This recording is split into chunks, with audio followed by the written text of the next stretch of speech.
The property manager said Suite 7 was cursed. His spreadsheet said otherwise. 11 forfeited deposits, each one exactly $5,000, and a totals row showing $140,000 in lost rent. He slid his tablet across my diner booth, and the timestamp in the corner read 9:03 a.m. If Suite 7 really was cursed, it was the kind of curse I dealt with for a living, one best investigated somewhere nobody thought an investigation could happen. My office is the back booth of a 24-hour diner off a frontage road. The coffee tastes burned by default, and freight trucks make the window vibrate every few minutes. People come to me here because nobody expects real work to happen between a ketchup caddy and a cracked vinyl seat. He kept his voice low anyway. "I don't have a break-in report," he said. "I don't have a vandalism report. I have this." He tapped the spreadsheet again. "And I've got owners who think I'm the problem." 11 businesses walked away from their deposits. No lawsuits, no complaints, no insurance claims. He nodded too fast. It wasn't what he said. It was how fast he said it. "They all leave before day 90, he said. "My current tenant is at day 85. They're packing." I told him my retainer and what I could do in 5 days. He didn't argue the price. That was its own data point. He pushed a printed tenant ledger page across the table, with his finger holding down the top corner. Suite 7 was highlighted in yellow down the years. Suite 8 was circled in pen. "Suite 8 has been stable," he said. "Antiques, quiet, always pays." I looked at the circled line. Heritage Antiques, LLC, $2,400 a month, start date 6 years back to the week. Under the ledger line, someone had stapled a torn receipt to the page. It was from the diner. Black coffee, 1 refill, paid cash.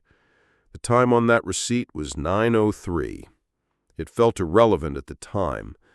I filed it away anyway, because my job is filing away things that feel irrelevant. He asked me to prove there wasn't anything supernatural about a commercial lease. I didn't laugh, but I wanted to. My flaw is I assume it's always money on paper, not hands-on property.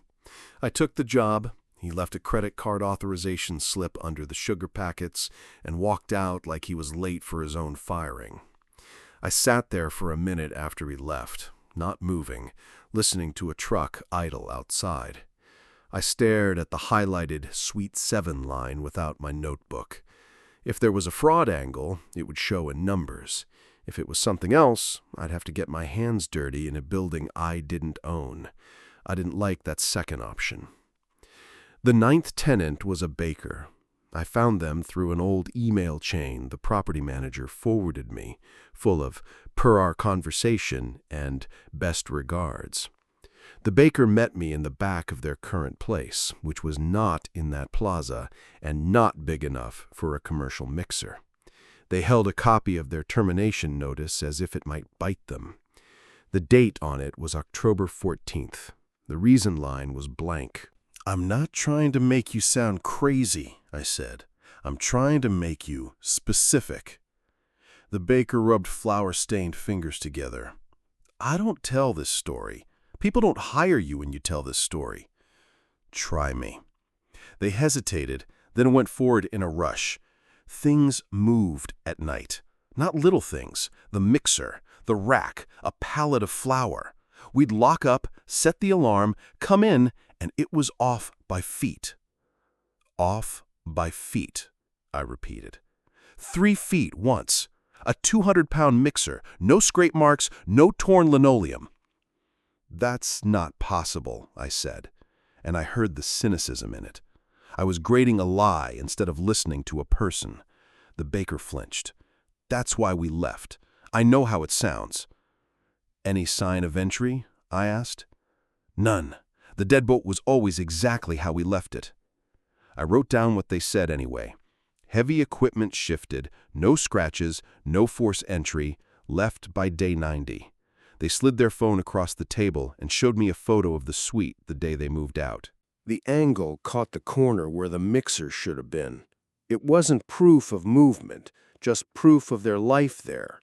I needed something with a time. "Cameras?" I asked. They shook their head. "We never got to it.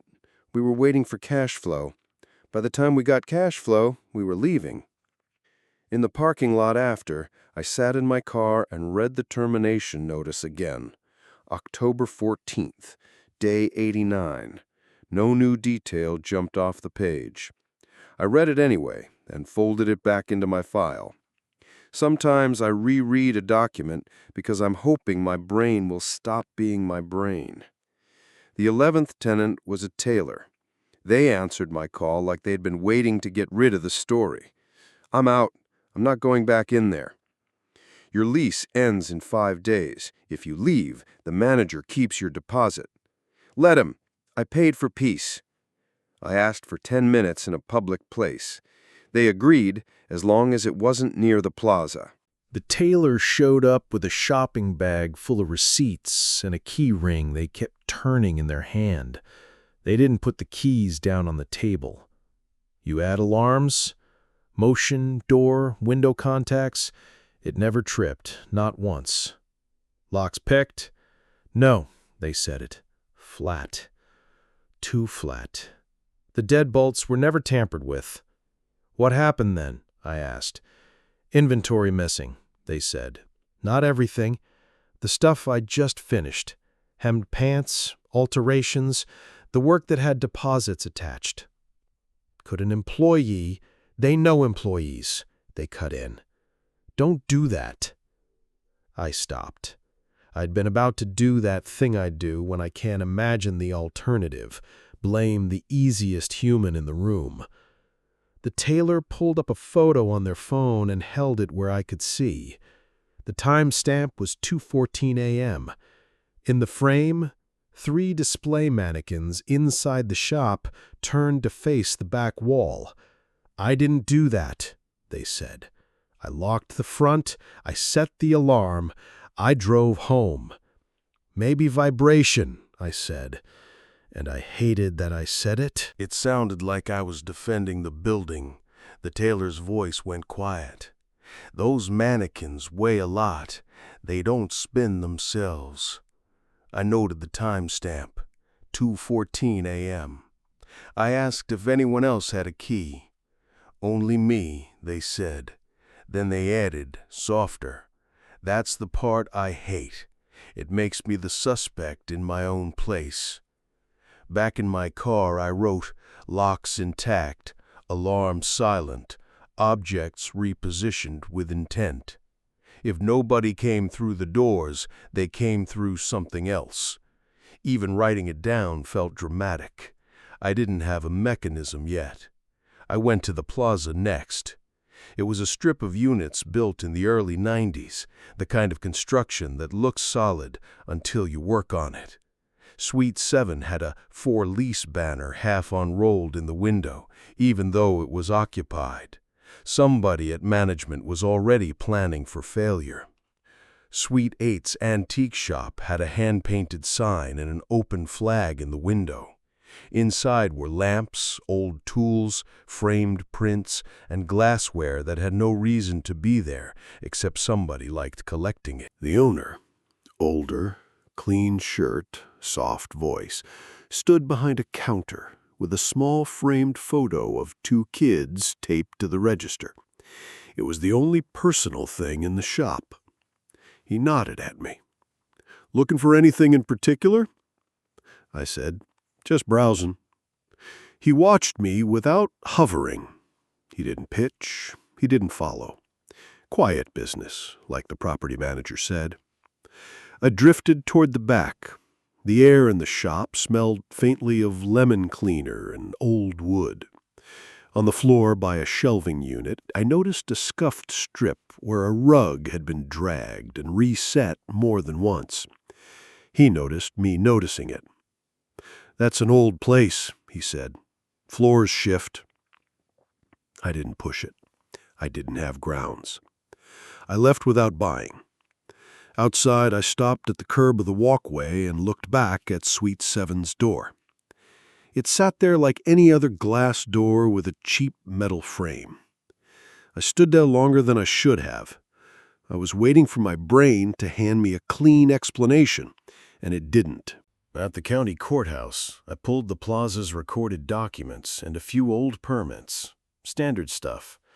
I asked for anything unusual, and the clerk gave me the look clerks give when you ask them to do thinking work. I got parcel diagrams, basic layouts, and nothing that explained mannequins turning at 2:14 a.m. The property manager emailed me the master tenant ledger that night. It was dense and ugly. Shell companies, vague LLC names, mailing addresses that led to P.O. boxes. Suite 7 had churn. Suite 8 didn't. Heritage Antiques LLC had been paying $2,400 a month for exactly 6 years. No breaks, no renegotiations. The start date caught my attention now because it landed on the same week the ledger showed Suite 7's original tenant vacated due to bankruptcy. I leaned back in the booth and stared at that line until my coffee went cold. I tried to make it about fraud because that's my comfort zone. I built a theory anyway. The property manager was skimming, pushing tenants out, keeping deposits. It fit the money, it fit my cynicism, it was also too simple. I committed to it for 2 full days. I ran numbers. I matched deposit dates to bank deposit timestamps the manager provided. I checked if deposits hit the same account or a sweep account. I requested past repair invoices. I looked for a pattern where the manager might be billing fake repairs against the deposits. The pattern didn't show. Repairs varied, vendors varied. The manager didn't even consistently keep the deposits. Sometimes they were applied to unpaid rent. The owners group got most of the money. I still tried to force it. I reopened the spreadsheet and highlighted the deposit rows myself, pretending a second set of highlights would reveal a scheme. Nothing. That was on me. I'd decided what the case was before I had a mechanism. I caught myself thinking the manager looked like the type who skimmed. That was my own lazy read, tied to nothing but my mood and his nervous hands. It sat in my chest for a while without doing anything useful. I didn't make a new plan right then. I just sat with it, annoyed, and let the case stay unsolved for another hour. The physical stories kept bothering me. Moved equipment, no scratches, no forced entry. That didn't fit an accounting scam, so I went after the building instead of the books. The plaza's original builder was dead. The county had basic plans on microfiche, but those are usually cleaned up for permitting, not built reality. I asked around and got a lead on the builder's widow. I drove to her residence with a box of pastries from the diner because showing up empty-handed is a fast way to get a door closed. I stopped at her door and didn't knock right away. The pastries were warm through the cardboard. I stood there and listened to nothing. No TV, no music, just a house being a house. Then I knocked. She didn't invite me in at first. She spoke through the chain on the door. "I don't sell his things," she said. "I'm not asking you to. I'm trying to stop a business from getting hurt." "I think there's something structural. That building is fine," she snapped. "People just don't know how to run a business." "I've heard that 11 times. She tightened the chain instead of loosening it. "You property people always say structural," she said. "Then you want free labor, or you want to blame him for your mess." "I'm private," I said. "Not management, not insurance. I pay for copies." "That doesn't mean you don't use them," she said. I waited. I let the silence do its job instead of filling it. After a long moment, the chain came off. She opened the door the rest of the way, but stayed between me and the hallway. "5 minutes," she said. "You stand right there." Her living room had stacked boxes and file cabinets that didn't match. She had her late husband's archives in the same way some people have junk drawers, a place where you put things you can't throw away. I offered the pastries. She took the box without thanks and put it on a side table without it. She disappeared down a hallway and came back with a rolled set of blueprints tied with twine. The paper was thick, the kind that survives decades. Coffee rings stained one corner. 1992, she said. He was proud of that job. I unrolled them on her dining table carefully. The suite layouts were there, the slab, the utility lines. Then I saw it. A note in the cross-section detail, a 24-inch gap labeled Utility Void, running beneath Suite 7 and 8. It wasn't a maintenance access panel. It wasn't described as serviceable. It was just there, continuous, shared. "What's the purpose of this?" I asked, tapping the label. The widow frowned. "I don't know. He used to talk about keeping lines accessible. He hated jackhammering." "Accessible from where?" I asked. She shook her head. "Don't ask me to interpret his drawings. He's gone." I took photos of the relevant sections with her permission. She watched me the whole time, not because she didn't trust me, but because those papers were part of her marriage. Before I left, she pointed at my phone. "Don't put his work online," she said. "I won't," I told her. Outside in my car, I zoomed in on the blueprint photo until the pixels broke apart. The void was real. It connected the units. A person couldn't move in 24 inches comfortably, but a person could move in it if they had practice and bad enough motivation. The next morning, I inspected the plaza's exterior foundation line. Along the back, landscaping had grown into a mess. Shrubs, thick ground cover, and decorative rocks that hadn't been moved in years. I found a cast-iron foundation vent cover near Suite 8, half hidden under brush. It looked rusted shut until I got close. The mounting screws had fresh sheared edges, bright metal under grime. Somebody had been in there recently and didn't want it to look touched. I tried to pry it with a flat tool and failed. It didn't budge. Either it was seized or it had been reinforced from behind. My first instinct was to call it a dead. Then I realized that was just me not wanting to crawl around in landscaping in business clothes. I marked the location, took photos of the screws with a ruler for scale, and went back to the property manager. He met me at the plaza with a ring of keys and impatience. "You find anything?" he asked. "I found a structural feature that doesn't show up in your usual docs," I said. "I need access to Suite 7 after hours, tonight." He hesitated. "The current tenant will freak out." I reminded him day 85. They're already freaked out. He made the call on speaker. I listened to him sell it as security assessment. The tenant didn't like it, but agreed, on the condition management paid for a locksmith if anything got damaged. The manager promised it, even though he looked sick saying it. That afternoon, I pulled corporate filings for Heritage Antiques, LLC. The ownership was buried behind a proxy service. The registered agent was a mail drop. The public record gave me an address, not a person. I paid for a deeper pull from a data service I use. It coughed up a scanned bank deposit slip attached to an old merchant application. Routing number in 4409. Account in the same 4 digits as a dormant business I'd seen before. The name on that dormant file, Apex Retail, the original Suite 7 tenant that went bankrupt. I got the Apex Retail bankruptcy filings from federal court records. On the discharge document, the guarantor's signature matched the guarantor name on the Heritage Antiques merchant application, not the company, the person behind it. That was my reversal, and it hit hard, because I'd been so sure the manager was the crook. I'd built that theory on nothing but my own assumptions. The paper didn't care what I assumed. The antique dealer wasn't just a quiet neighbor. He was the ghost of Suite 7's first failure, living next door under a new LLC. Now I needed the how.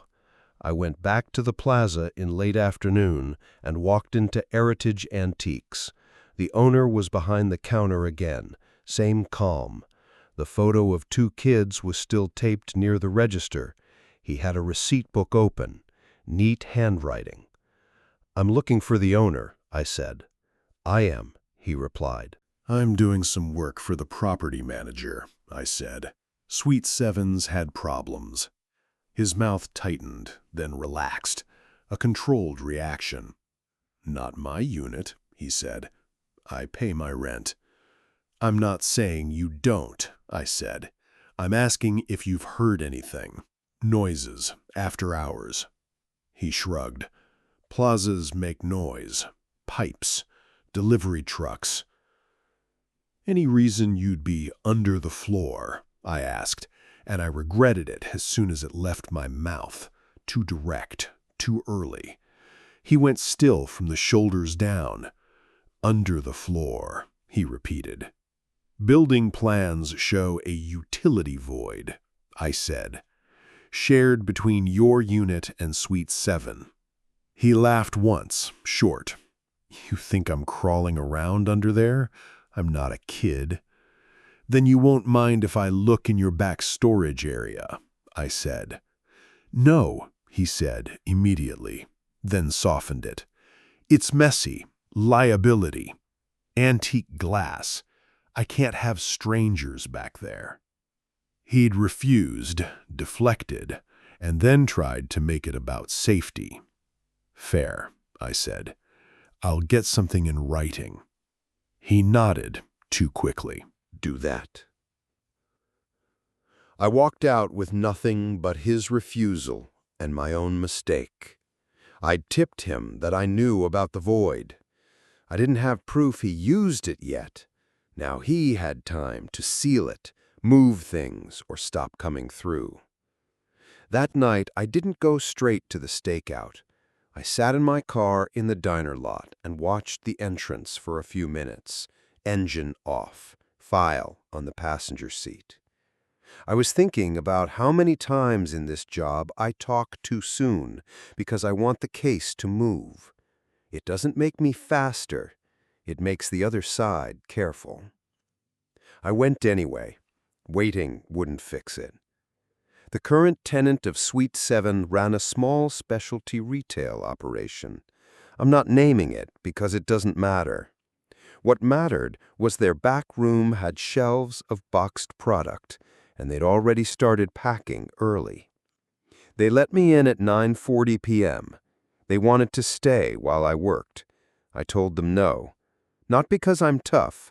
Because if someone came up through the floor, I didn't want a panicked tenant getting hurt. They left, and I locked up behind them, with their permission, a long set the way they always set it. I put a cheap seal, a thin strip of tape with my initials across the back door seam and across the front door seam. It wouldn't stop anyone. It would tell me if a door opened.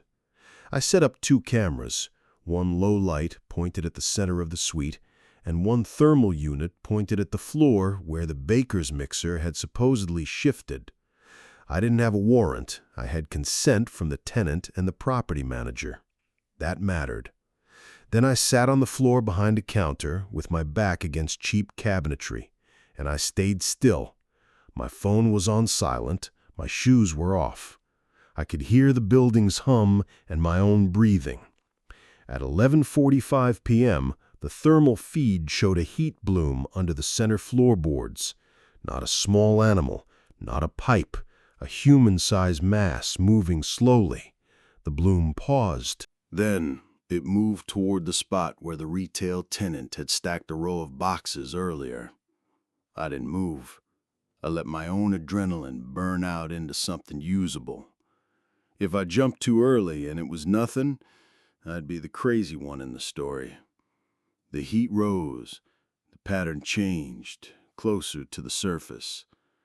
The low-light camera caught a slight lift in one oak floorboard that didn't match the rest of the floor.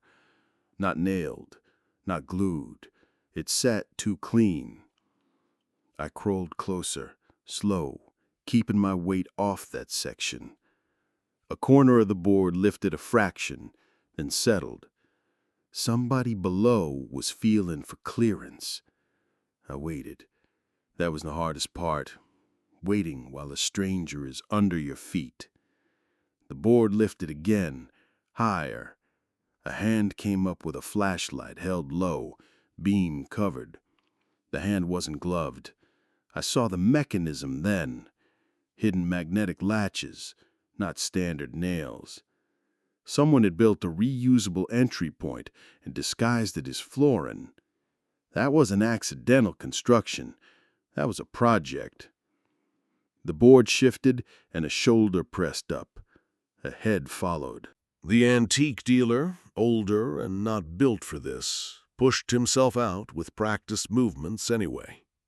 He set a small crowbar on the floor and reached toward the stacked boxes. He wasn't stealing at random, he was targeting. I raised my phone and hit record, even though both cameras were rolling. Redundancy is cheap. Court is expensive. He slid the crowbar under a shelf support and levered. The shelf tilted enough that boxed product began to slide. A staged accident for the tenant to find in the morning.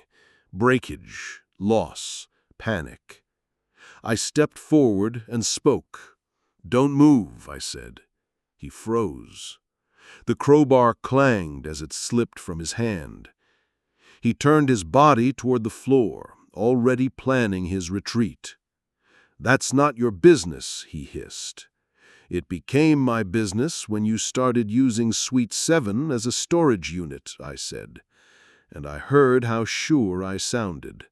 Too sure. I didn't actually know the storage part yet. I suspected it. His face tightened. "I pay for my space.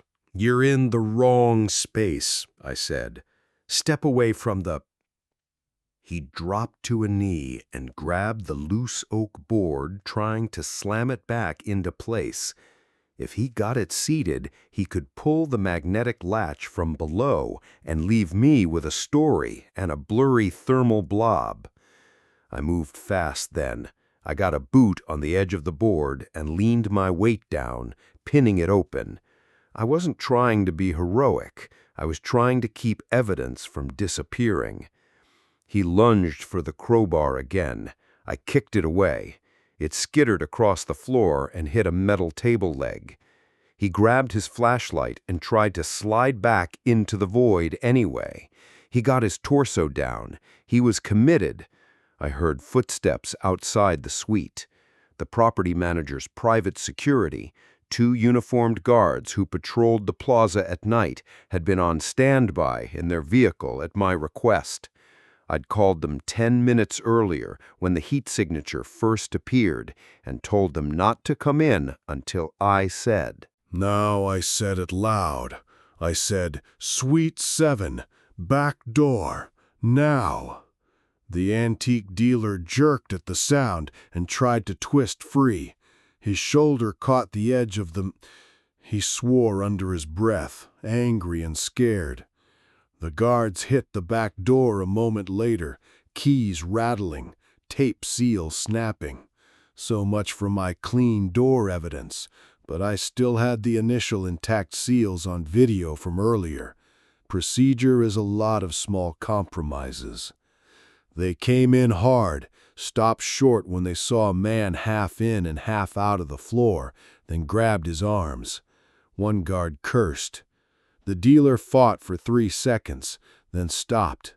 He wasn't strong enough. He was just stubborn enough to have ruined 11 businesses anyway. The guard asked me if they should call law enforcement. I told them yes, and I told them to keep the man exactly where he was. Not because I wanted him humiliated, because I wanted photos of the entry point and the tools before anything got moved. While we waited, I scanned the floor around the There were items laid out like a kit: crowbar, flashlight, a roll of tape, and a small cloth bag. The bag had stolen inventory inside. Sealed retail items, still tagged, the kind that disappear without anyone noticing until inventory day. The antique dealer stared at the bag when I picked it up. Not at me, at the bag. Territorial, not personal. When law enforcement arrived, it was procedural and annoyed. A patrol unit parked behind the plaza, lights off, and 2 officers came in with a flashlight and gloves. They asked who owned the building and who had consent to be inside. I handed over written emails from the tenants and property manager. I showed them the cameras and the timestamps. They took photos. They bagged the crowbar. They asked the dealer for his name. He gave it, and it matched the guarantor on the bankruptcy discharge. No more guesswork. They didn't drag him out right away. They got a supervisor on the phone, asked about charging and jurisdiction, and then told the security guards to help stabilize the man could be safely removed without injury. That took time. It was clumsy. Real life is. By the time they got him fully out, it was after midnight. One of the officers looked down into the void and made a sound under his breath. "Connects next door," he said. "It connects to Suite 8, I replied. The antique dealer didn't speak again. He kept his mouth shut and his jaw tight. He'd had 6 years to practice silence. The next morning, I met the property manager back at my diner booth. Same stale coffee, same trucks. I brought a USB drive and a thin folder with printed records, the matched routing number in 4409, the bankruptcy discharge for Apex Retail, and the merchant deposit slip for Heritage Antiques. He sat down and didn't touch anything at first. "I thought it was a rumor," he said. "It wasn't," I said. "It was construction and opportunity." I slid the drive toward him. Thermal footage at 11:45 p.m., low-light video of the floorboard, audio of my confrontation, photos of the magnetic latch. He picked up the drive with 2 fingers as if it might be hot. "So it's him." It's been him the whole time. Yes, I said. Same guarantor as the first Suite 7 tenant. He moved next door under an LLC and used a shared void to come up through the floor. "And the missing stuff?" he asked. "I only recovered what was in the bag last night. There's a chance more is in Suite 8. Law enforcement can sort that out with the right paperwork." He swallowed. "The owners are going to ask how this was built." I nodded. "You should ask that. The plans say utility void and nothing more. Somebody wanted access in 1992. Somebody got it." He stared at the ledger page she'd first shown me, the circled Heritage Antiques LLC line. He looked tired in a way that had nothing to do with sleep. "What do I do with Suite 7 now?" he asked. "Fix the floor. Disclose what happened. Give the current tenant a reason to stay past day 90. He nodded, but I could tell he was already thinking about insurance, attorneys, owner meetings. He stood up with the folder and the USB and looked at me like he was seeing the case for the first time as a physical thing. He'd signed my retainer at 9:03 a.m. The thermal camera stamped 11:45 p.m. 14 hours and 42 minutes. For a man to decide he still owned the unit he bankrupted. I watched him walk out. Then I opened my notebook and wrote one more line for my own loop. Who authorized the void? I didn't circle it, I didn't underline it. I just left it there. I paid my check, tore off the receipt, and slid the copy into my file. The printed time at the bottom said 9:03 a.m.